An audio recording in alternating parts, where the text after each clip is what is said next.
Assalamualaikum warahmatullahi wabarakatuh. Berjumpa kembali di kelas biologi bersama saya Pak Pamuji Santoso. Mudah-mudahan semuanya senantiasa dalam keadaan sehat walafiat dan senantiasa dalam lindungan Allah Subhanahu wa taala. Baik, kita berjumpa kembali akan melanjutkan materi minggu yang lalu ya. Setelah kita mempelajari sistem pencernaan, kita akan mempelajari sistem organ berikutnya, yaitu sistem pernafasan ya, dimana sistem pernapasan dan pencernaan keduanya sangat berhubungan erat ya. Keduanya berperan penting dalam penyediaan energi bagi tubuh ya. Kita bernapas, tapi kalau tidak ada makanan juga tidak akan menghasilkan energi ya. Kita makan, tapi kalau tidak bernapas juga tidak akan terbentuk energi. Jadi keduanya harus bersamaan ya, berjalannya ya. Kita akan bisa berenergi tubuh kita kalau kedua sistem ini, baik pencernaan yang sudah kita pelajari minggu yang lalu dan pernapasan yang insya Allah akan kita pelajari, itu berjalan keduanya dengan baik ya. Baik, sebelum kita mulai, mari kita sama-sama membaca basmalah ya. Bismillahirrahmanirrahim ya. Ini yang akan kita pelajari sistem pernapasan bagian 1. Nanti akan saya bagi menjadi beberapa bagian untuk sistem pernapasan ini ya. Dan untuk bagian pertama ini yang kita akan pelajari adalah sistem pernapasan pada tubuh kita, pada tubuh manusia. Jadi kita pada materi ini kita ingin mengenal lebih jauh bagaimana struktur anatomi tubuh kita yang berperan dalam proses pernapasan dan juga bagaimana fisiologinya, cara kerjanya. Adapun kompetensi dasar itu ada pada KD 3.8. Jadi kamu nanti bisa menganalisis hubungan antara struktur jaringan penyusun organ sistem respirasi dalam kaitannya dengan bioproses dan gangguan fungsi yang dapat terjadi pada sistem respirasi manusia ini. Kemudian juga pada KD 4.8 kamu bisa menyajikan hasil analisis pengaruh pencemaran udara terhadap kelainan pada struktur dan fungsi organ pernapasan manusia berdasarkan studi literatur. Untuk pembelajaran hari ini ya, kalian diharapkan bisa menjelaskan tujuan organisme melakukan pernapasan, menjelaskan jenis-jenis respirasi pada makhluk hidup secara umum, mengidentifikasi organ pernapasan pada manusia, menjelaskan mekanisme pernapasan pada manusia, menjelaskan cara pengangkutan oksigen dan karbon dioksida dalam darah, kemudian menjelaskan macam-macam udara pernapasan, menganalisis faktor yang mempengaruhi pernapasan manusia, menganalisis kelainan organ pernapasan dengan kelainan atau penyakit pernapasan. Jadi banyak ya tujuan pembelajaran yang harus kalian kuasai hari ini, jadi tolong disimak dengan baik ya.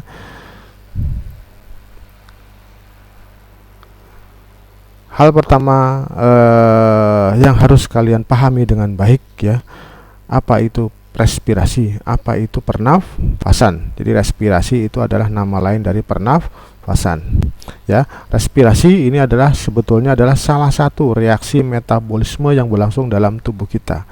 Metabolisme itu adalah reaksi kimia dalam tubuh, itu disebut metabolisme. Tubuh kita banyak sekali jenis metabolisme yang terjadi pada tubuh kita ya. Salah satu yang penting itu adalah respirasi ya. Jadi sekali lagi, respirasi itu hanya salah satu reaksi metabolisme, tapi memang metabolisme yang sangat penting bagi tubuh kita adalah respirasi ya. Karena respirasi, kenapa saya katakan sangat penting? Ini karena dia fungsinya adalah untuk menghasilkan, untuk membentuk energi pada tubuh kita.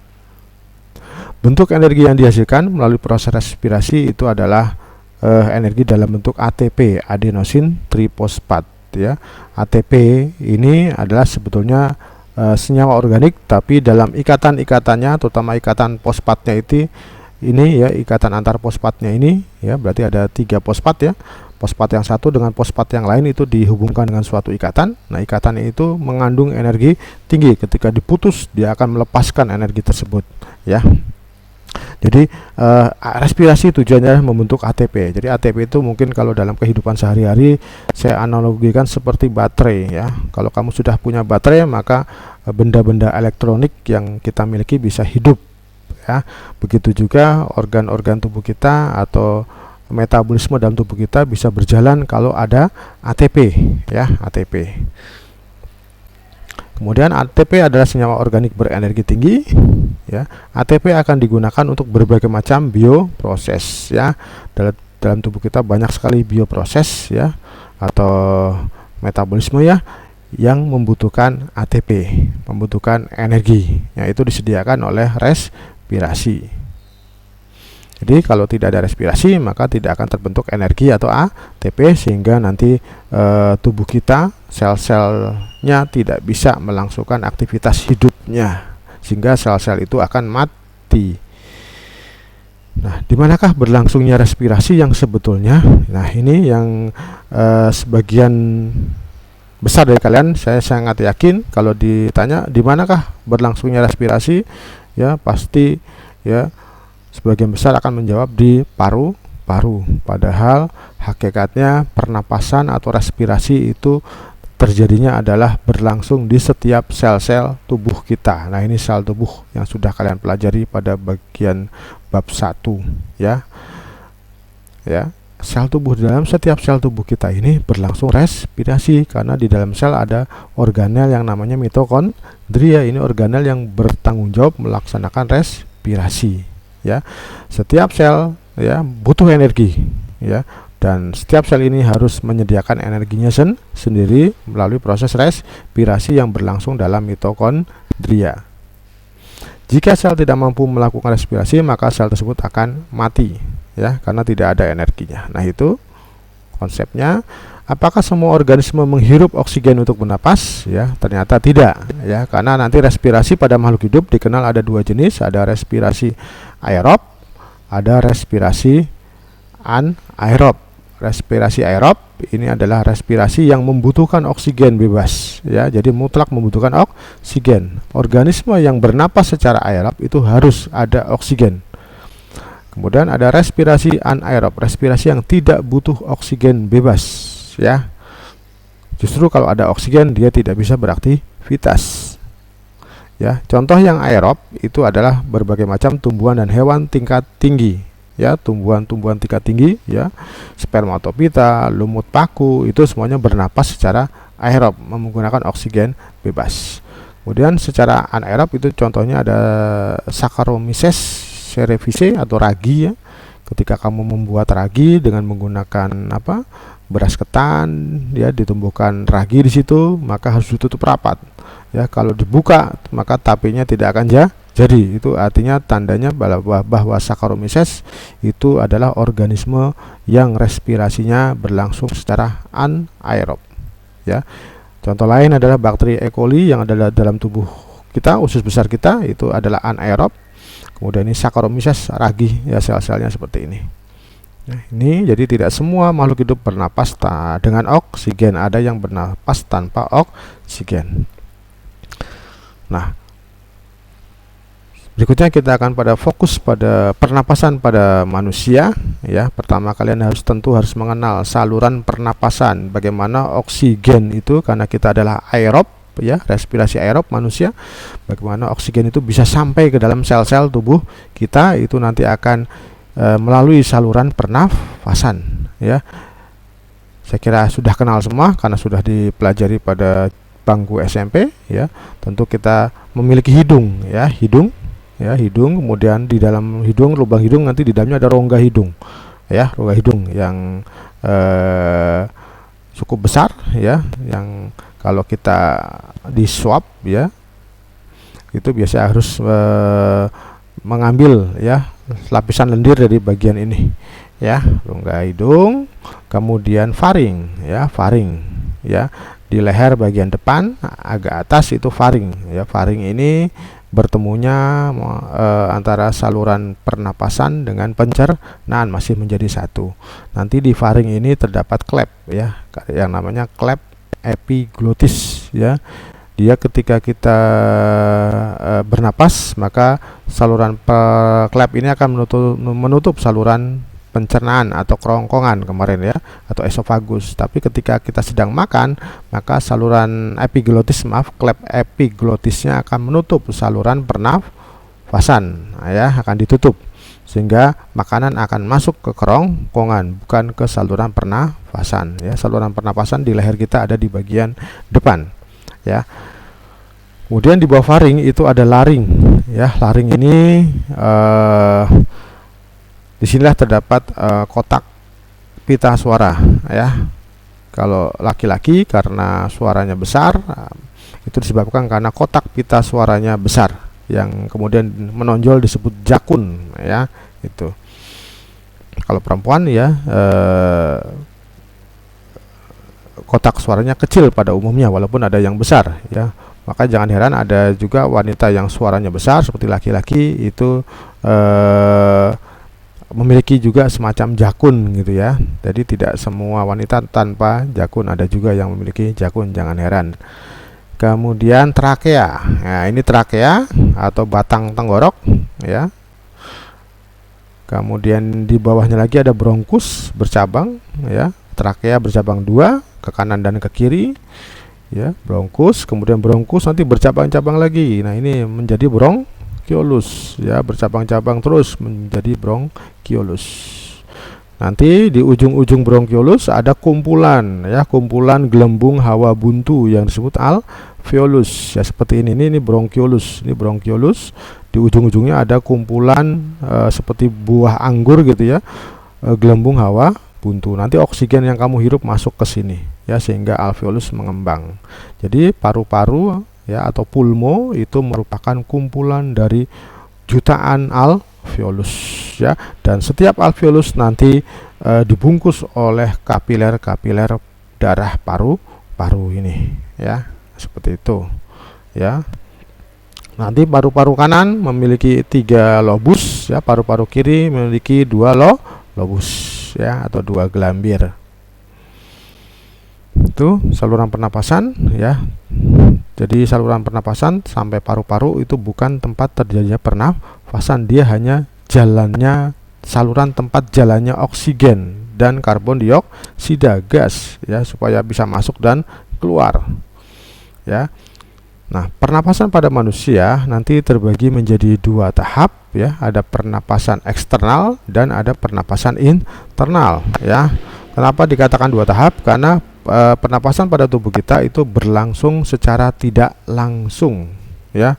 2 tahap. Pertama terjadi eksternal, baru kemudian diikuti dengan pernapasan internal. Apa itu pernapasan eksternal? Ini adalah pertukaran gas, berarti oksigen dan karbon dioksida yang terjadi di paru-paru, yaitu antara alveolus dengan kapiler paru-paru. Nah, ini alveolus, ini misalkan alveolus ya. Di dalam alveolus nanti oksigen yang kita hirup karena ketekanannya tinggi, dia akan masuk ke dalam kapiler paru-paru. Ini kapiler paru-paru ya. Nanti kapiler paru-paru ya, oksigen masuk ke sini ya, kemudian diangkut oleh kapiler ini nanti ke jantung dulu, ke serambi mana kiri, ke bilik kiri, kemudian dipompa ke seluruh tubuh. Nanti sampailah oksigen di jaringan tubuh ya. Di jaringan tubuh nanti oksigen akan berdifusi. Nah, masuknya oksigen dari kapiler ke sel-sel tubuh itu disebut pernapasan internal, yaitu pertukaran gas yang terjadi pada jaringan tubuh antara kapiler darah dengan sel-sel tubuh. Jadi ini adalah internal. Nanti oksigen akan digunakan untuk respirasi, menghasilkan CO2. CO2 pun harus dibuang, diangkut lagi oleh darah ya, menuju ke jantung dulu, serambi kanan, bilik kanan, kemudian dipompa ke paru-paru. CO2-nya kemudian dilepaskan ya. Di sini terjadi, di paru-paru terjadi pernapasan eksternal, pertukaran udara di paru-paru adalah pernapasan eksternal. Kemudian pertukaran gas yang terjadi di jaringan tubuh itu pernapasan internal, seperti itu. Kemudian proses bernapas manusia, saya yakin sudah kenal semua ya. Ada dua istilah, nanti ada inspirasi, pasti melakukan ini. Kemudian ada ekspirasi. Inspirasi adalah proses menghirup atau mengambil udara, sedangkan ekspirasi proses menghembuskan atau mengeluarkan udara. Jadi jangan sampai terbalik ya, antara inspirasi artinya menghirup ya, ekspirasi proses menghembuskan napas ya. Ketika menghirup, nanti setelah kita menghirup udara, maka paru-paru kita mengembang dulu sebetulnya ya, prosesnya paru-paru kita mengembang, maka kemudian udara masuk. Ketika paru-paru kita mengembis, maka udara keluar dari paru-paru atau ekspirasi. Jangan sampai terbalik ini ya, inspirasi dan ekspirasi terjadi secara bergantian ya, kecuali saat kamu tertawa terbahak-bahak. Ketika kamu tertawa terbahak-bahak, itu artinya kamu melakukan ekspirasi terus menerus. Nah, kemudian yang perlu kalian kenal berikutnya adalah otot-otot pernafasan. Ini perlu kalian kenal, terutama kalian yang ingin memiliki pernapasan yang baik, itu harus melatih otot-otot pernapasan ini. Pertama ada otot tulang rusuk ya, nanti ada otot tulang rusuk luar dan ada otot tulang rusuk bagian dalam ya.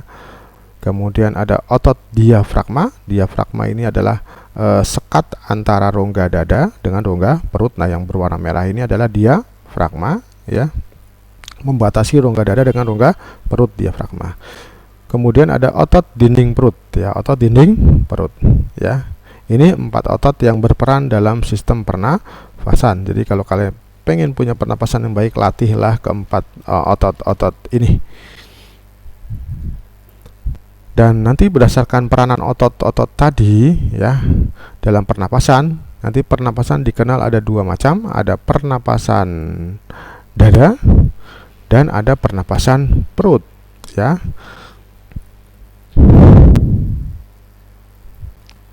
Nah, pertama kita bahas pernapasan dada. Pernapasan dada ini adalah pernapasan akibat aktivitas otot antar tulang rusuk ya. Sekali lagi, pernapasan dada adalah pernapasan yang terjadi akibat dari aktivitas otot antar tulang rusuk ya. Bagaimana inspirasi atau menghirup udara pada pernapasan dada? Ini prosesnya atau kronologinya seperti ini. Karena ini kronologi, tidak boleh terbolak-balik prosesnya. Yang pertama adalah otot tulang rusuk luar berkontraksi. Kalau otot tulang rusuk luar berkontraksi ya, maka otot dan otot tulang rusuk dalam relaksasi. Ini berkebalikan, antagonis ya. Ketika otot tulang rusuk luar berkontraksi dan otot tulang rusuk dalam relaksasi, maka tulang rusuk akan terangkat, dada kita membusung. Maka ketika dada kita membusung, volume rongga dada akan meningkat ya. Berdasarkan hukum Boyle, kalau volume meningkat suatu ruangan, maka tekanan udaranya akan turun dan udara mengalir dari tekanan tinggi ke tekanan rendah. Dalam dada kita tekanan udaranya rendah, maka udara masuk ya. Ini proses kronologinya, jangan dibolak-balik. Ekspirasi bagaimana terjadinya? Itu adalah sebaliknya, otot tulang rusuk luar relaksasi, otot tulang rusuk dalam kontraksi. Tulang rusuk turun ya, dada kita mengempis, kemudian volume rongga dada mengecil ya. Kemudian hukum Boyle mengatakan suatu volume ruangan, kalau volumenya mengecil maka tekanannya naik sehingga udara keluar dari paru-paru. Kemudian yang kedua, pernapasan perut. Ini adalah pernapasan akibat dari otot diafragma. Otot diafragma ketika inspirasi menghirup udara pada pernapasan perut, itu adalah ketika otot diafragma berkontraksi. Ketika otot diafragma berkontraksi, maka diafragmanya mendatar, tidak melengkung ke atas ya, mendatar. Kalau diafragma mendatar, maka volume rongga dada meningkat. Nah, poin nomor 3 antara pernapasan perut dengan pernapasan dada sama ya. Volume rongga dada meningkat, tekanan udara rongga dada turun, udara masuk paru-paru. Jadi 3, 4, 5 ya, pernapasan perut dan dada itu sama. Ya. Kemudian ekspirasi seperti apa? Ekspirasi lawan dari inspirasi. Otot diafragma relaksasi dan juga dibantu oleh otot dinding perut ketika ekspirasi pernapasan perut. Kemudian diafragma melengkung ke atas ya, sehingga menekan memperkecil volume rongga dada. Akibatnya tekanan udara rongga dada naik ya, tekanan udara rongga dada naik, udara keluar dari paru-paru. Ini proses kronologis, jangan dibolak-balik. Kemudian ini hal baru mungkin belum pernah diberikan di jenjang SMP, bagaimana oksigen diangkut dalam darah ya dari paru-paru menuju ke sel-sel tubuh, karena pernapasan itu berlangsung di sel-sel tubuh bukan di paru-paru. Nah, proses pengangkutannya adalah seperti ini. Tekanan oksigen yang lebih tinggi dalam alveolus ya, tekanan oksigen yang tinggi dalam alveolus daripada dalam darah akan menyebabkan oksigen berdifusi ya ke dalam kapiler paru-paru.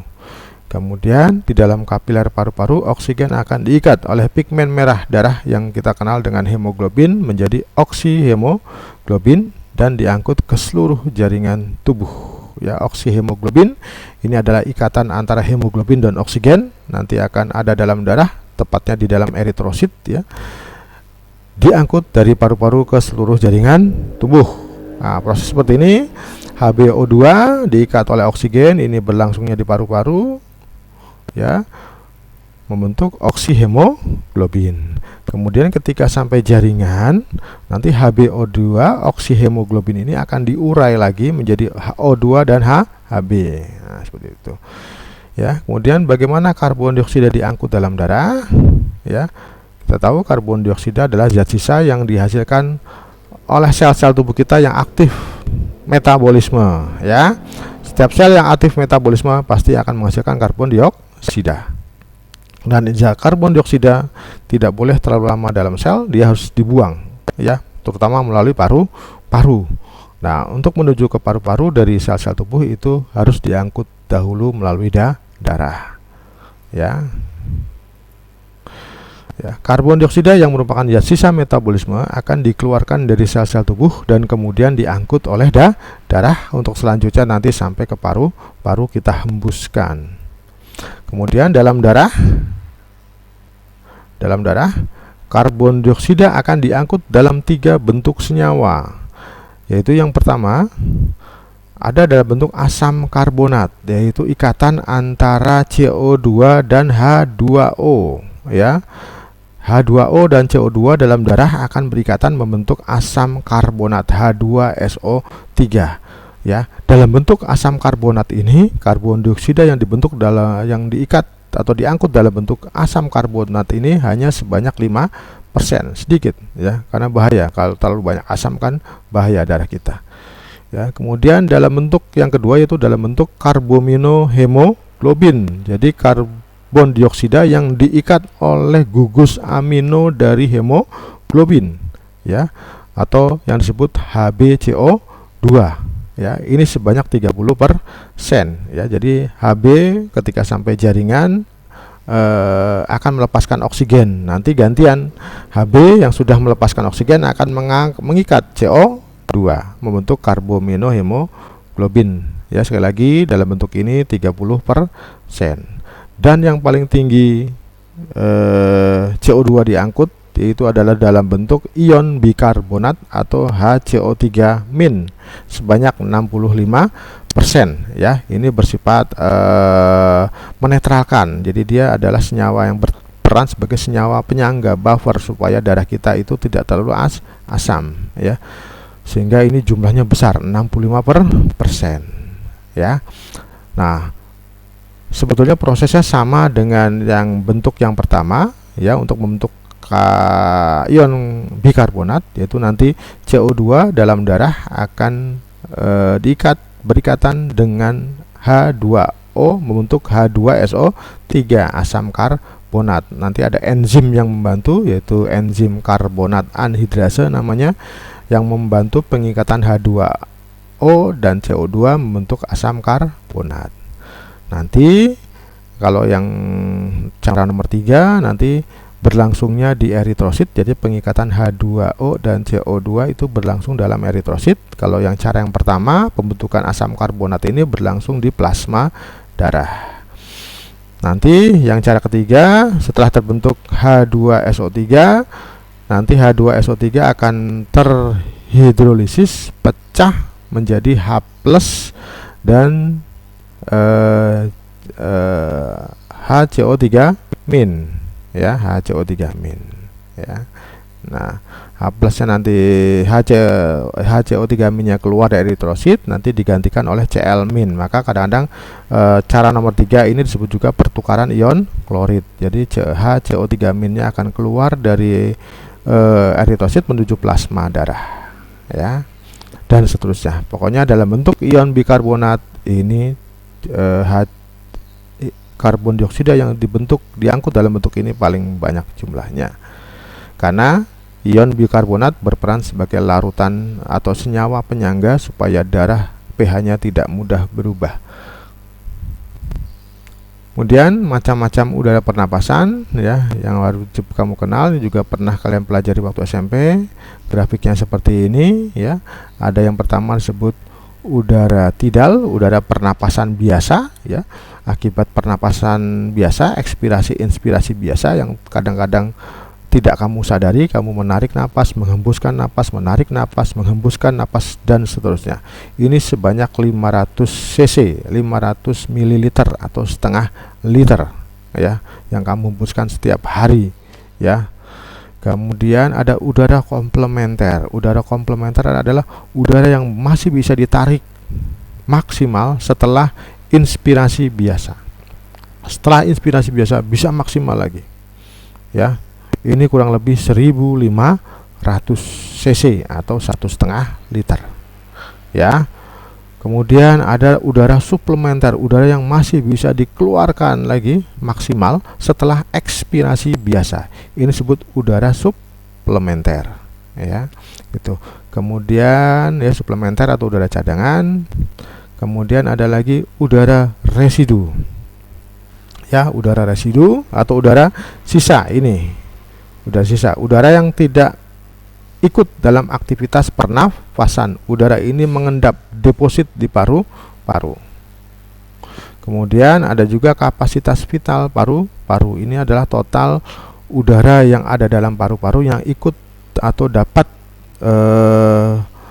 ikut dalam aktivitas pernapasan, ya. Ini kapasitas vital atau KV.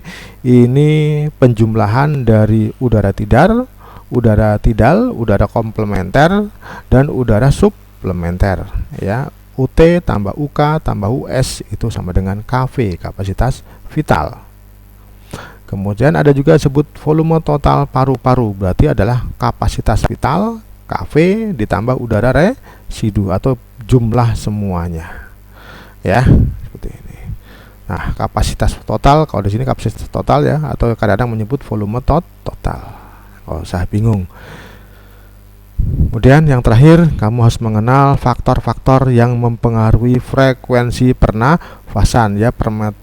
Frekuensi pernapasan itu adalah jumlah pernapasan, inspirasi dan ekspirasi per satuan waktu tertentu. Jadi sekali napas, sekali inspirasi, sekali ekspirasi itu disebut satu kali bernapas, ya. Frekuensi pernapasan berarti jumlah pernapasan, jumlah berapa kali kamu bernapas dalam waktu tertentu. Misalkan berapa kamu bernapas 1 menit, nah itu disebut frekuensi pernapasan. Hitung antar satu orang dengan orang yang lain berbeda-beda, ya. Apa yang membedakan, apa yang mempengaruhi? Ini yang pertama adalah usia, ya, usia. Frekuensi pernapasan antara balita dengan dewasa atau dengan kakek nenek tentu berbeda, ya. Biasanya makin tua frekuensi pernapasannya makin melambat, ya. Silakan nanti diuji coba, ya. Lihat balita pernapasannya cenderung cepat, ya. Kemudian yang kedua adalah jenis kelamin, ya. Pria dengan wanita itu berbeda frekuensi pernafasannya. Pada laki-laki cenderung cepat, ya, frekuensi pernafasannya karena aktivitas lebih banyak biasanya laki-laki, sehingga otot-ototnya lebih berkembang, lebih banyak membutuhkan oksigen. Kemudian posisi tubuh ya, antara berdiri dengan berbaring itu jelas frekuensi pernapasannya akan berbeda. Kemudian aktivitas tubuh ya, yang duduk saja dengan yang berlari atau habis berjalan itu tentu berbeda. Kemudian suhu tubuh ya, suhu tubuh ya, ketika tubuh kita meningkat maka biasanya frekuensi pernapasan juga meningkat ya. Itu ya, tolong dikuasai dengan baik frekuensi pernapasan dan faktor-faktor yang mempengaruhinya. Itu saja materi kita hari ini, mudah-mudahan dapat diterima dengan baik, dapat dipelajari dengan baik, dan dapat dipahami dengan baik ya. Sekali lagi, tak bosan saya himbau, selama masa pandemi jangan lupa untuk selalu menerapkan, mendisiplinkan diri untuk menaati protokol kesehatan ya, minimal 3M, bahkan saat ini ada lagi dengan 4M, 5M dan seterusnya ya. Akhir kata saya ucapkan terima kasih. Assalamualaikum warahmatullahi wabarakatuh.